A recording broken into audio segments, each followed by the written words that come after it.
এই প্ৰতিযোগিতাখন হ'ল BWF super 100 world tour super 100 tournament.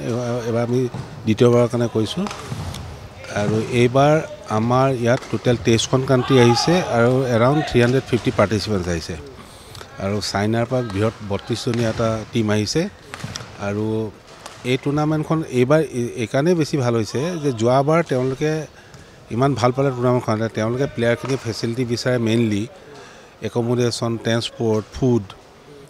সেইখিনি ইয়াত খুব ভালকৈ পালে আৰু আমাৰ ষ্টেডিয়ামটো এনভাইৰনমেণ্টটো ভাল পালে সেইকাৰণে এবাৰ পাৰ্টিচিপেশ্যন বাঢ়িছে আমাৰ এইখনত $1 লাখ প্ৰাইজ মানি আছে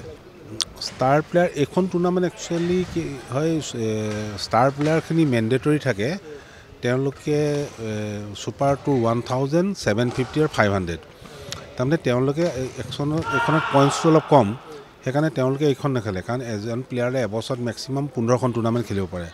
তেওঁলোকৰ সেইখন মেণ্ডেটৰী আছে কাৰণ তেওঁলোকৰ BWF কণ্টেক্ট থাকে এইখন টুৰ্ণামেণ্ট খেলিবই লাগিব সেইকাৰণে তেওঁলোকে নাই ইয়াত আহিছে দুজন অলিম্পিয়ান আহিছে আমাৰ অশ্বিনী পুনাপ্পা আৰু তানিশা কেষ্ট্ৰ এইবাৰ অলিম্পিক ৰিপ্ৰেজেণ্ট কৰিছে তেওঁলোকে ইয়াত খেলিবলৈ আহিছে